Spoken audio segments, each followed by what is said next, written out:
주십시오. 네, 한국장애인개발원 최경수 관장님께 네. 먼저 묻겠습니다. BF 인증 제도가 유명무실하다 이런 지적이 지난 국감 때도 있었고 오늘 또 어김없이 단골 주제로 올라왔습니다. 네. 여러 의원님들의 지적이 있었는데요. 이 BF 인증 제도가 유명무실하다는 것은 결국 강제력이 사실상 없는 거 아닌가 이런 생각인데 어때요? 어떻게 생각하세요? 뭐 그런 측면도 있습니다. 네. 예. 그 BF 미인증 건물에 대해 과태료 200만 원 처벌하는 게 전부죠. 안 지켰을 경우에 미인증 건물에 대해서 결국 할 수 있는 게 과태료 200만 원이에요. 이거 너무 약한 거 아닙니까? 사실상 강제력이 전혀 없어 보이는데. 그래서요. 네. 과태료 처분을 아주 강화하거나 아니면 공중이용시설, 공중건물에 대한 행정처분을 좀 강화해야 되는 거 아니냐. 예를 들어서 사용을 일시 정지시킨다든지 만약에 안 할 경우에 그리고 미인증 공공건물에 대해서 예산 지원을 줄인다든지 이런 벌칙을 좀 더 행정적 벌칙을 좀 강화해야 될 필요가 있겠다 이런 생각이고요. 그런 거 한번 검토해 주시고요.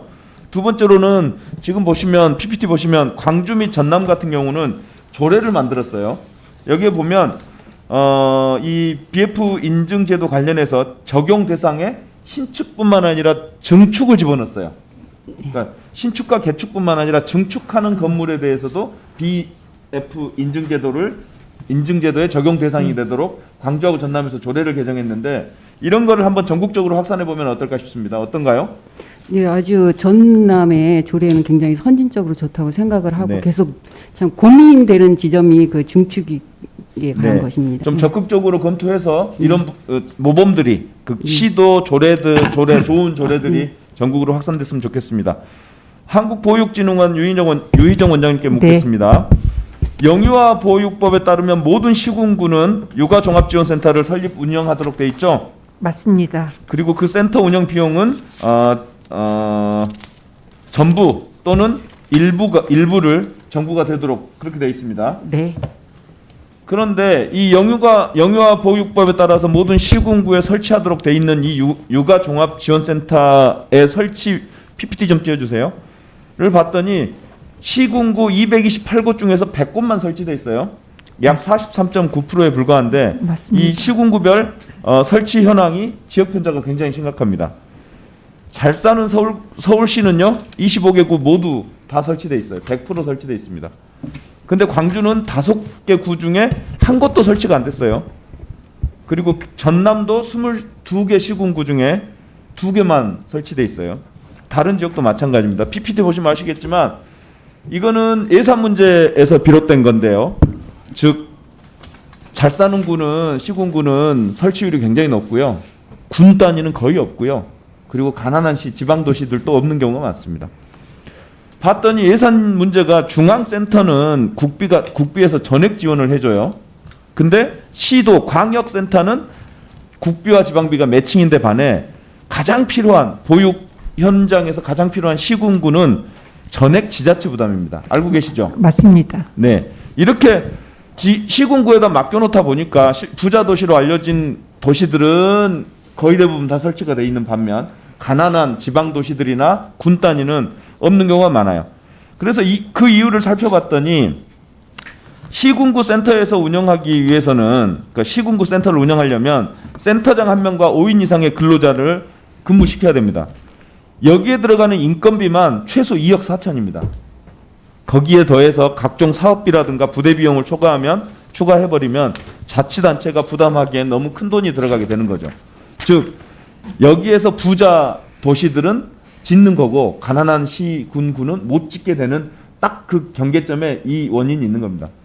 그래서 이런 재정 부담 때문에 부자 도시들은 육아종합지원센터를 설치해서 고품질의 양육 관련 서비스를 시민들에게 제공하고 있는 반면 재정 여력이 떨어지는 지방 도시는 예산이 없어서 이런 고급 서비스를 제공하지 못하고 있는 거죠. 그래서 이 육아종합지원센터가 하는 일을 봤더니 부모 교육 및 상담, 부모 자녀 체험 프로그램 운영, 육아 콘텐츠 개발 및 지원, 영유아 체험 프로그램 및 놀이공간 제공, 도서 장난감 등 제공 및 대여, 일시 보육 서비스 제공 등 이런 가족 양육과 관련된 아주 매우 중요한 일들이 전개되고 있는데 가난한 도시들은 가난한 도시들의 부모와 아이들은 이런 혜택을 전혀 못 보고 있어요. 사는 곳이 다르다는 이유로 사는 곳이 부자 도시냐 가난한 도시냐에 따라서 아이들의 보육에 차별이 있어서 되겠습니까? 아닙니다. 법에 따라 설치하게 되어 있는 육아종합지원센터 시군구에 다 설치해야 되는데 예산 때문에 돈이 없어서 설치하지 못하는 이런 가난한 시군구에 대해서는 정부가 책임져 줘야 되는 거 아닙니까? 어떻게 생각하십니까? 복지부에 적극 협의하고 건의하도록 아마 그 하겠습니다. 모든 시군구를 다 센터를 지어주기가 어렵다면 예를 들어 기준 있잖아요. 재정 자립도 몇 프로 이하라든지 혹은 뭐 여러 가지 기준을 정해서 정부가 좀 나서야 되는 거 아니냐. 이런 현실이 나중에 어떻게 되냐면요. 초중고의 교육 격차로 이어져요. 초중고의 교육 격차는 결국 대학의 진로, 대학 진학의 진로 벌어진단 말이에요. 결국 이게 기울어진 운동량으로 고착되는 겁니다. 가난한 도시에 산다는 이유로 끝까지 좋은 보육과 교육의 혜택을 보지 못하고 그렇게 좌절하는 삶을 살 것이냐, 아니면 정부가 책임지고 이 아이들을 기울어진 운동량을 바로 펴서 이 아이들이 좋은 보육의 환경에서 교육 환경에서 자라게 할 것이냐. 이건 굉장히 철학적인 문제라고 보거든요. 우리 원장님이 꼭 이 문제에 대해서 해법을 내주신 것 같습니다. 예, 의원님 말씀에 전적으로 동의하고 적극 제안하도록 하겠습니다. 네, 저도 열심히 돕겠습니다. 네. 수고하셨습니다.